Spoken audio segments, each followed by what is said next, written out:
Admonition 7.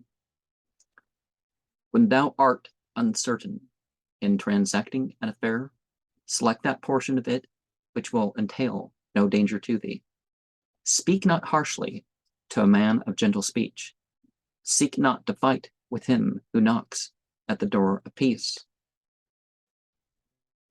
And same thing with wholeness too, right?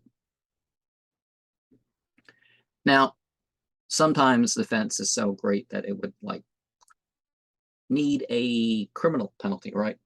And I don't mean just put everybody in prison. I mean like a public flogging or something like that. I mean like just punishment, not well, leave it up to the prisoners how they and guards how they want to treat the person, and likely they become much more